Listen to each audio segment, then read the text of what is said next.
Bonsoir Jean-Claude Leblaise. Nous sommes très heureux de vous avoir au Club ADEME International.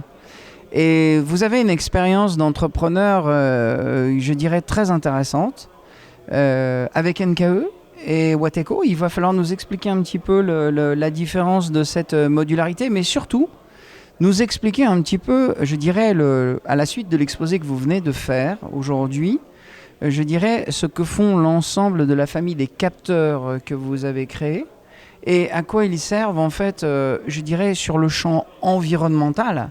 Si on veut prendre, en fait, l'optimisation à la fois énergétique et d'usage à travers cette domotique, peut-être plus que vous avez créée. Je ne sais pas comment le définir précisément, mais dites-nous plus. Alors là, il y a beaucoup de choses dans ce qui vient d'être dit. Alors, moi, toute ma vie, j'ai eu des entreprises qui faisaient ce qu'on appelle de l'instrumentation de mesure. Donc, j'avais plusieurs sociétés dans le domaine de la qualité de l'eau, dans le domaine des bateaux. Tous les voileux connaissent la marque NKE qui équipe plus de la moitié des bateaux des voiliers sur les grandes courses. Et donc j'ai cédé, parce que j'avance en âge, j'ai cédé il y a 1 an et demi, et il m'en reste encore une qui s'appelle NKE Wateco, donc qui elle, je dirais, est positionnée sur tout ce qui est mesure dans le bâtiment, à l'inverse de dans l'eau ou sur les bateaux. Et donc dans le bâtiment, il y a énormément de paramètres à mesurer. Et l'avantage de ces capteurs, c'est qu'ils sont sans fil, ils sont faciles à installer et à fixer, et que quelque part, avant de faire des réductions de consommation d'énergie et d'avoir, ce que souhaitent tous maintenant, avoir un bon bilan carbone, il faut commencer par mesurer, parce que si on ne mesure pas, on ne sait pas ce qu'on consomme. C'est vrai, une grande base du développement durable passe par cette étape. D'abord, mesurer et comprendre. Mais alors, ces capteurs, combien valent-ils? Est-ce que ce sont des équipements chers? Est-ce que c'est facile à répandre en fait dans le bâtiment ou plus largement dans cette famille, je dirais, d'instruments? Alors, sur la notion économique, ce sont des capteurs qui effectivement ont des prix relativement bas. C'est un peu la nouvelle génération de ce qu'on appelle l'IoT, l'Internet des objets. Donc c'est des prix en termes, il y a évidemment de tout, mais ça commence à 50 € et ça finit à 800 ou 900 €. Mais c'est une moyenne aux alentours de 100, 150 €. Donc ça reste extrêmement peu coûteux et surtout c'est une facilité d'installation. Maintenant, pourquoi ça ne se répand pas à des milliards d'objets comme on l'a prédit pour beaucoup d'analystes?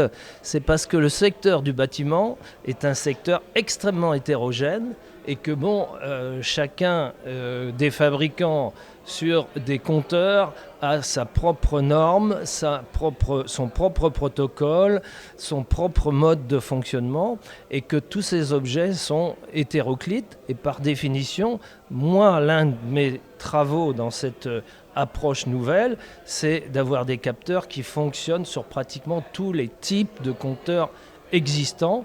Parce que quand vous prenez des compteurs électriques, vous avez des compteurs mécaniques encore dans certaines résidences secondaires ou dans certaines parties reculées de la France et qui n'ont rien à voir avec le compteur Linky que tout le monde connaît maintenant.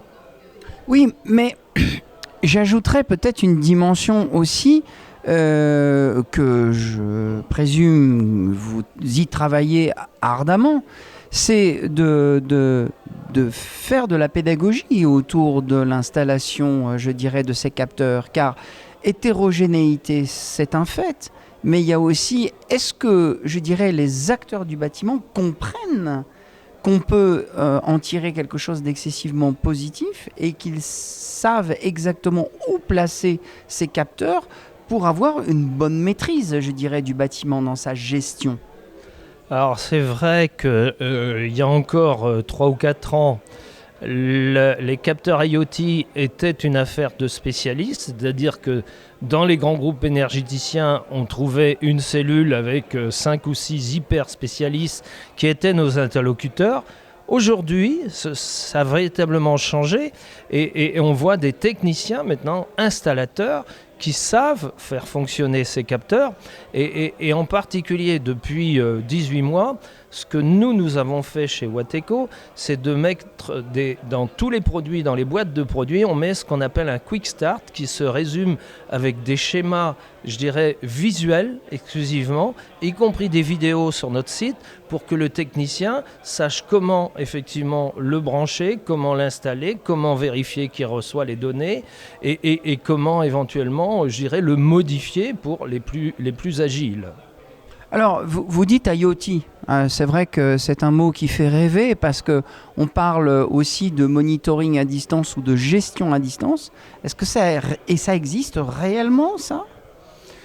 Oui, ça existe réellement parce que avec un capteur, on peut mesurer sur site, sur place, auprès d'une machine, d'un équipement, son mode de fonctionnement.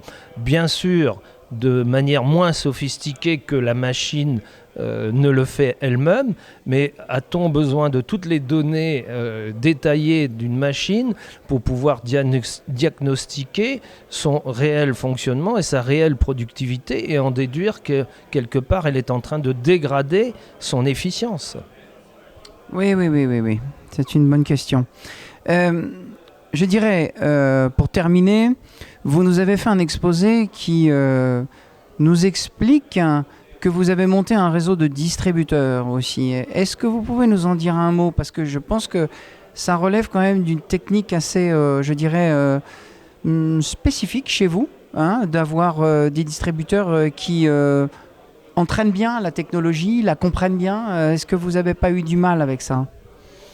Si, forcément, parce que les distributeurs, par définition, sont en général généralistes, c'est-à-dire qu'ils doivent connaître plusieurs cas d'application dans le bâtiment et cet apprentissage prend forcément là aussi du temps, mais justement, tous nos distributeurs, quand on fait des présentations, et on va en faire une demain après-midi, à Porte-Maillot, les distributeurs, c'est pas tellement les fonctionnalités de nos produits qui les intéressent, mais c'est les cas d'application, comment d'autres ont mis en application nos produits, qu'est-ce qu'ils en ont retenu, quelle valeur ajoutée ils ont obtenue.